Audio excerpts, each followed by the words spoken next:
inicio al comité GSC en Colombia el día de hoy. Pues se ha conocido que esa visita que hizo el ministro de Hacienda, Mauricio Cárdenas, a los Estados Unidos, básicamente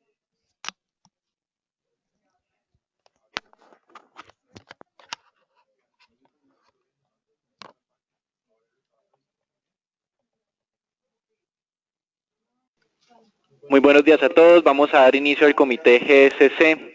correspondiente al 5 de febrero de 2016. En su visita a los Estados Unidos, aparentemente el ministro de Hacienda, Mauricio Cárdenas, no fue suficientemente convincente para darle tranquilidad a las calificadoras de riesgo, las cuales básicamente se limitaron a advertirle que estaban esperando recortes de gasto y finalmente el trámite de la reforma tributaria estructural cuanto antes. Recuerden que pues el gobierno, por temas políticos, para dejarle este primer semestre de año a lo que sería la refrendación del acuerdo de paz con las FARC, pues ha decidido trasladar el trámite de esa reforma tributaria al segundo semestre. Digamos que esto ha generado algo de estrés entre los inversionistas, pero lo más importante sería entonces conocer cuáles de las iniciativas de esa comisión de expertos y de todos los documentos de recomendación que ha recibido el gobierno colombiano en cuanto al tema tributario serán adoptados por el gobierno en la propuesta al Congreso, y también, lo más difícil aún, cuál de esas propuestas entonces serán tramitadas y aprobadas por esta corporación. Entonces, mantenemos esas advertencias sobre lo que es la visión de los inversionistas extranjeros sobre las finanzas públicas en Colombia y lo que están esperando del gobierno colombiano en este frente. Con relación a temas 2015, ya ayer finalmente se conoció la cifra de exportaciones del mes de diciembre, una caída del 32.5% frente al mismo mes del 2014, y en el 2015 se registró una caída del 35% de las exportaciones, no solamente explicado por la caída de los precios del petróleo, también se produjo un descenso ya en el volumen exportado, y en otros sectores también hemos identificado, como lo hemos reiterado en algunos meses atrás, caídas en lo que es el funcionamiento de lo que son las exportaciones de la industria, cerca del 22% por esa dinámica, digamos, menos fuerte de nuestros compradores naturales. Entonces, este tema de exportaciones, que está ligado con el déficit de cuenta corriente y por ende una debilidad en la posición externa colombiana creciente, es lo que están viendo los inversionistas como más preocupante, además del tema de la reforma tributaria. Con relación a una encuesta o a un estudio que se presentó en el Congreso o en un seminario de ASO Microfinanzas, se está mostrando ya un deterioro importante o unas alertas importantes en el nivel de endeudamiento de los microempresarios. Cerca de una quinta parte de estos ya están empezando a generar algunas alertas en el sistema financiero. Con relación a la publicación del IPP, índice de precios al productor, del día de ayer en Colombia, se conoció que en enero este índice había caído del 0.15%, pues cualquiera habría o estaría asumiendo que esto estaría relacionado entonces con una baja lectura de inflación al consumidor para enero del 2016, situación que nosotros no estamos de acuerdo. Cuando ustedes miran los componentes de este índice de precios al productor, observa que el menos 15% se encuentra explicado básicamente por una caída de lo que es el sector minero. No es de extrañarse, pues las caídas de los precios en este sector pues han sido muy grandes, y explica por qué este componente del IPP muestra una contracción del 7% en el último mes. Cuando miramos el tema agropecuario y de piscicultura, evidenciamos un incremento del 3.32% en los precios de este subsector, lo cual obviamente pues estaría entonces en línea con nuestras expectativas de inflación al consumidor para enero. Están en el 1.88 y nuestra expectativa de inflación total para el mes del 0.92, con lo cual la inflación ya en Colombia a 12 meses empezaría a superar el 7%, y recuerden que tenemos un objetivo cercano al 8% para esta primera parte del año. Posterior a esa primera parte del año esperamos obviamente moderación cercano a unos 200-250 puntos básicos en el indicador de inflación para que cierre el año en el 5.52%. El mercado sigue muy abajo en niveles del 4.70%. En América Latina, interesante el día de ayer, Banco Central de México mantuvo la tasa inalterada, pues no está generando ningún tipo de sorpresa. Ellos dicen que básicamente lo que van a estar haciendo es una mímica de lo que haga la Reserva Federal. Recuerden que la vez pasada aumentaron la tasa de referencia porque la Reserva Federal había aumentado en 25 puntos básicos de manera, digamos, transitoria, el Banco Central de México está analizando y está evaluando presiones alcistas en algunos productos, pero no son generalizados, y de hecho la inflación observada en la última quincena disponible del mes de enero está en los mínimos históricos del 2.48%. Con relación a los Estados Unidos, hoy amplia expectativa por el dato de generación de empleo, el cual será publicado en algunos minutos. El mercado pues tiene una moderación, espera una moderación de 292.000, que es extraordinariamente alto y no sostenible, a niveles de 190.000, que de todas formas es un nivel de generación de empleo que es muy bueno desde el punto de vista histórico. No sería raro que tal vez este indicador de generación de empleo se fuera incluso a los 150.000 puestos de trabajo, lo cual pues sería entendido por el mercado como algo negativo, pero desde el punto de vista histórico, hemos repetido esto por varios años, en los Estados Unidos solo es necesario que generen cerca de 120.000 puestos de trabajo para mantener, digamos, la tasa de desempleo inalterada en el largo plazo. Importante también sería evaluar lo que es el incremento de la remuneración salarial en los Estados Unidos, que está registrando incrementos cercanos al 2% durante el último año, y esto pues es unos incrementos, son realmente débiles para periodos de recuperación económica, y digamos que será el segundo componente que estará analizando el mercado. En los Estados Unidos también el presidente Barack Obama le propondrá al Congreso una ley en la que imponga un impuesto de $10 por barril de petróleo, impuesto que servirá para financiar la investigación en tecnologías limpias. No creemos que obviamente el Congreso de Estados Unidos apruebe este impuesto en este momento. Y con relación a Europa, dos pronunciamientos de tipo de política monetaria. El miembro del Consejo de Gobierno del Banco Central Europeo, Mersch, básicamente dijo que la entidad está vigilando cuidadosamente la inflación y la dinámica salarial en la zona euro, y está evaluando esto para generar tal vez a futuro mayores impulsos en la política monetaria. También afirmó que las herramientas aún de política monetaria no están agotadas, que pueden hacer más, y que en este momento estaba evidenciando mayor riesgo de que la inflación volviera a terreno negativo. Y por otra parte, el presidente del Banco Central Europeo, Mario Draghi, dijo que era mejor actuar antes que tarde con relación a este fenómeno de baja inflación y de riesgo deflacionario, aumentando las expectativas de que en la reunión de marzo el Banco Central Europeo pueda tomar algún tipo de decisión. En China, el Consejo de Estado anunció que iba a restringir las inversiones en el tema de siderúrgicas, pues se está generando una sobrecapacidad que ha deprimido los precios de estos productos, no solamente en China, sino en el mundo, y cree que de aquí a 5 años se va a estar haciendo un recorte importante en la producción de este sector. Entonces es importante ver acá que es una de las preocupaciones en el mundo, los excesos de capacidad que tiene China en algunos subsectores, pues el gobierno ya los está atacando. Con relación a los datos de hoy, básicamente pues tenemos en Estados Unidos índice de balanza comercial para el mes de diciembre. Ellos han estado relativamente estables con un déficit comercial cercano a los 43 billones de dólares, y lo más importante, el tema de empleo. Recuerden que la generación de empleo que está esperando el mercado de 190.000 en nuestro concepto sigue siendo muy alta. Entonces esto es importante, y en Colombia pues el dato de inflación, como manifestamos previamente. Con relación a los mercados accionarios, estamos viendo algo de tranquilidad por segunda jornada consecutiva. China cerró algo en terreno negativo, pero es que ellos se están preparando ya para una próxima semana en feriado, probablemente reduciendo exposiciones al mercado accionario, pues sea la decisión correcta para tener 5 días sin actividad consecutivas. Y con relación pues a Japón, nuevamente afectado por ese fortalecimiento de su moneda, hemos visto que el dólar ha presentado caídas en el mundo. El mercado ha tratado de refugiarse en el yen, y pues los operadores de acciones ven que ese fortalecimiento del yen es nocivo para las empresas exportadoras. Importante ver un mensaje de una compañía india que es la mayor siderúrgica del mundo, ArcelorMittal, anunciando una capitalización o un plan de capitalización por 3 billones de dólares, con lo que espera reducir el nivel de endeudamiento neto de algo cercano a 16 billones a algo parecido a 12 billones, teniendo en cuenta que sus expectativas para este año 2016 son peores que lo que fueron para el 2015. Generación de EBITDA volvería a descender de 5.2 billones de dólares a 4.5. Y traigo este tema de las siderúrgicas pues porque en América Latina importantes jugadores, sobre todo con presencia en Brasil, han venido sufriendo cada vez recortes en sus tasas de riesgo crediticio. Entonces, importante seguir haciendo seguimiento a este tema, no solamente del mercado petrolero, sino de otros sectores que vienen afectando a la región latinoamericana. Eso es todo por ahora, los dejamos con Agustín.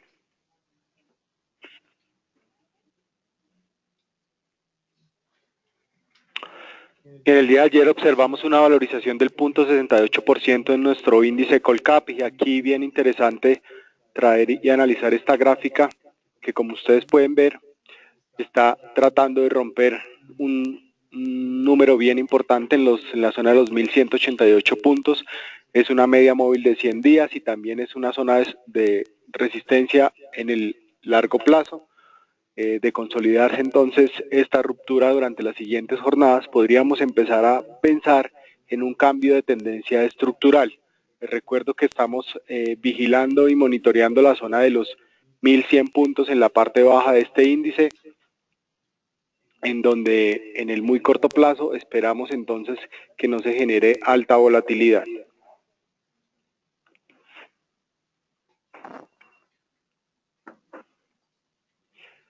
La acción que más se valorizó ayer fue Celsia. Aquí simplemente recordarles que sobre esta acción en particular, aunque se está generando una zona de soporte en los 3.000 pesos, también es importante estar muy pendiente de la entrega de resultados que se va a llevar a cabo durante este mes y que sobre esta especie en particular siempre hemos observado un monto negociado muy pequeño sobre la zona de los 1.000 a 2.000 millones de pesos diarios. En el otro lado sí se encuentra en la especie Bancolombia,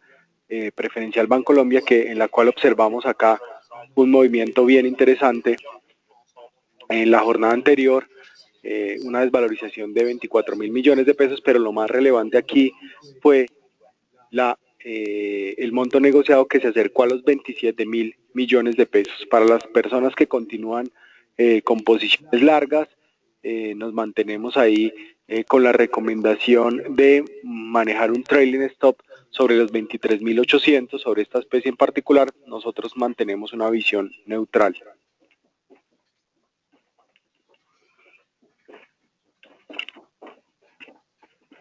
Buenos días para todos. Continuando aquí con el análisis del mercado de renta variable, iniciamos entonces con lo que es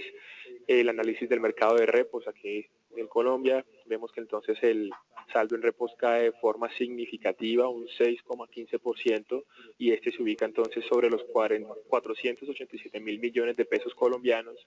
pues el monto más bajo desde que tenemos registro, es decir, febrero de 2014. Es importante mencionar que esta caída representa 47.000 millones de pesos menos en el saldo, y aunque los saldos de Bancolombia y Banco de Bogotá siguen cayendo, esta vez las principales caídas se ven en otros activos como lo son la acción de Canacol y la acción de Éxito. Pues continuando aquí con lo que es análisis por acciones, vemos que el saldo en repos cae de manera bastante significativa, como ya lo he mencionado, en Canacol y Éxito, pero también en Bancolombia Ordinaria, ISA y Preferencial de Vivienda. En lo que son los montos, digamos que caen en Canacol y Éxito son 10.000 millones cada uno, lo que representa una caída porcentual pues también significativa del 70% y el 63%. Por otro lado, pues la caída ya aquí de Bancolombia Ordinaria es de 8.000 millones, la de ISA es de 7.000 millones y la de Preferencial de Vivienda es de 4.000 millones, que también representa pues caídas porcentuales significativas. Importante mencionar que el saldo de repo sobre la acción ordinaria de Bancolombia se ubica en estos momentos sobre los 56.000 millones de pesos colombianos, por lo que vale la pena mencionar y recordarles que nuestro equipo de riesgo de GSC espera que si el saldo se ubica sobre los 50.000 millones, esta acción vuelva a ser apta para operaciones repo. Finalmente, mencionarles que por el lado de los incrementos, el único incremento significativo que se mostró fue por el lado de la acción preferencial aval, cuyo saldo en repo se incrementó de 9.000 millones de pesos. Continuando aquí, tenemos pues otra vez lo que son los resultados por parte de Cemex. Es importante entonces aclarar lo que hemos mencionado el día anterior, el día de ayer en los resultados. Este rubro aquí de otros gastos netos que generó una pérdida en la compañía alrededor de los 70 millones de dólares. Es importante mencionar que este rubro es un rubro principalmente contable, es decir, no genera una salida de flujo de caja de la compañía, y esta pérdida se dio principalmente porque Cemex tiene operaciones en Brasil, las cuales no son muy representativas para sus ingresos, pero su auditor contable solicitó hacer una valoración otra vez de estas operaciones, lo que se generó entonces aquí fue un gasto por impairment de alrededor de los 60 millones de dólares, que pues sin duda alguna hace, digamos que un cambio bastante significativo en esos resultados del cuarto trimestre del 2015, que aunque aún consideramos negativos, pues ya digamos que esa aclaración sobre este rubro nos da de pronto un parte un poco más de tranquilidad sobre lo que son estos resultados, que aún consideramos negativos, pues ya no tan fuertemente negativos como lo hemos mencionado el día de ayer. En cuanto a la jornada de entrega de resultados, tenemos entonces que como fecha estimada por parte de Bloomberg, Canacol entregaría resultados este viernes 12 de febrero y Corficol el 15 de febrero. Y pues ya confirmado por parte de emisores tenemos lo que ya es la jornada de final de mes por parte de Celsius, Cementos Argos, Éxito, Bolsa Valores de Colombia, Nutresa, Grupo Sura, Grupo Argos y Avianca.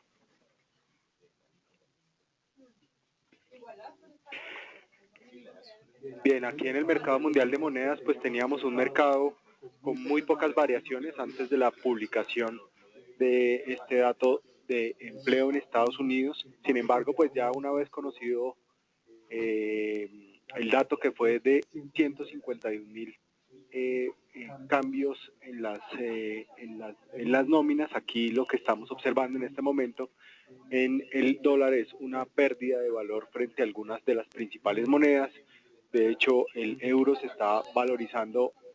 continúa su valorización mejor hacia la zona de 1.12, muy en línea con lo que venía ocurriendo después de la ruptura de ese canal de largo plazo que habíamos observado.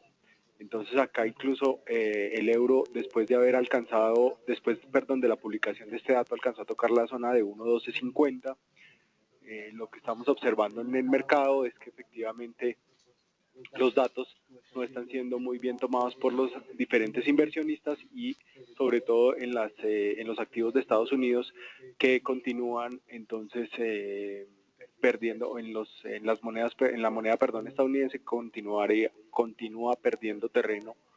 contra el resto de divisas.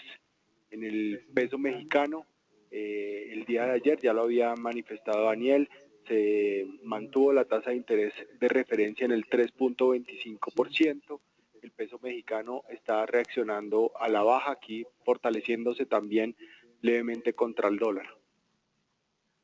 El peso colombiano, pues les recuerdo esta gráfica que veníamos observando, donde esperábamos que el tipo de cambio fuera a buscar esta zona soporte de los 3.300 pesos. Aquí ya habíamos escrito de manera anticipada que esperábamos que el tipo de cambio se ubicara sobre esta zona 3.290, 3.320. El tipo de cambio de hecho se ha mantenido sobre este rango y en el resto de la jornada entonces esperaríamos que el tipo de cambio continúe tratando de atacar esta zona soporte de corto plazo. Lo que tiene que ver con el mercado mundial de petróleo, si bien es cierto que hemos visto valorizaciones importantes intradiarias por ese menor valor del dólar frente a las otras monedas, también vale la pena recordarles que todavía nos encontramos sobre un canal bajista de largo plazo. El WTI se debería entonces comportar dentro de este rango entre 27 a 33 dólares el barril. Por ahora no vemos tampoco riesgos de que el WTI vaya a romper al alza, pero sí va a ser bien importante este fin de semana los datos que tienen que ver con plataformas activas en Estados Unidos, que como ustedes recuerdan hemos llamado la atención sobre ese número de plataformas que ya está en un nivel bien bajo, por debajo de las 500 plataformas activas. En los países miembros de la OPEP también hemos visto una disminución desde el mes de diciembre importante en el número de plataformas. Creemos que eso en el mediano y largo plazo sí va a conllevar que el precio del crudo empiece a presentar un rebote, pero pues continúan los riesgos de corto plazo, que como ustedes saben tienen que ver con la producción, principalmente países de la OPEP. Recuerdo, para el mes de enero 33.1 millones de barriles, nuevo récord histórico, y Rusia 10.8 millones de barriles diarios, también nuevo récord histórico, y esos son como los riesgos de corto plazo que se mantienen.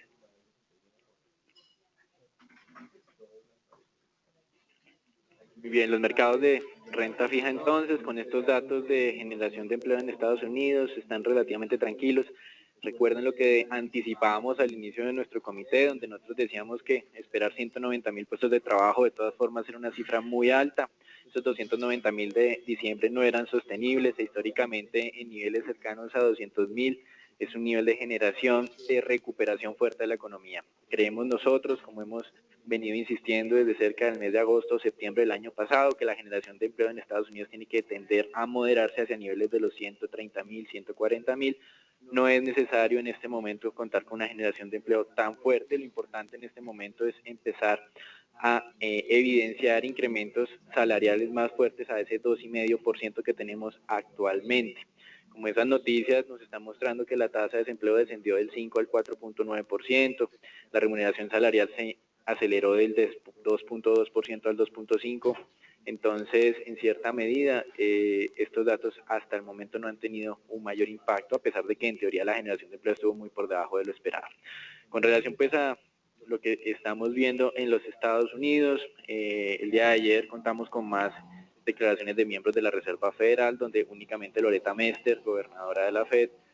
mantuvo todavía esa posición de que es necesario hacer mayores incrementos sin hacer pues mayor referencia a la dinámica actual de los mercados. El resto de gobernadores, entre los que estuvo nuevamente Kaplan, dijo básicamente o dijeron que sin duda esta situación económica actual podría ser en cierta medida pensar nuevamente las cosas al interior de la Reserva Federal, aunque no lo menciona explícitamente, ese pensar probablemente sería reducir el número de incrementos de tasas, lo cual pues el mercado ya ha venido haciendo, pues, pero todavía no se tiene la referencia oficial por parte de esta entidad, solo lo conoceremos dentro de un mes. Entonces es importante acá tener en cuenta esta referencia, y por otro lado también pues el Fondo Monetario Internacional nuevamente le ha insistido a Estados Unidos que sea digamos cauteloso en esa aproximación que está realizando desde el punto de vista de política monetaria hacia un escenario más normal de tasa de interés de largo plazo. Entonces, importante acá esas repercusiones que está teniendo los Estados Unidos en el mundo en general, y también pues esas referencias que manifestábamos sobre las inseguridades que tienen las calificadoras de riesgo actualmente sobre Colombia y el margen de espera que le está dando al gobierno luego de lo que sea el trámite de ese acuerdo de paz y de la refrendación por parte popular, y que se inmiscuya ya de manera oficial en lo que sería en el segundo semestre en esa reforma tributaria estructural. Eso es todo por ahora, los dejamos con Felipe. Buenos días a todos. En el tema renta fija, como bien lo veníamos diciendo desde ayer, mantenemos nuestra visión neutral. Ayer el mercado estuvo rondando el rango entre el 8.62 y 8.55. Hoy, importante, primero, los datos de empleo de Estados Unidos, como bien ya lo habló Daniel, no tuvieron un mayor impacto en la negociación aquí de los test del 2024, solamente se movió un básico para subir del 8.59 al 8.60.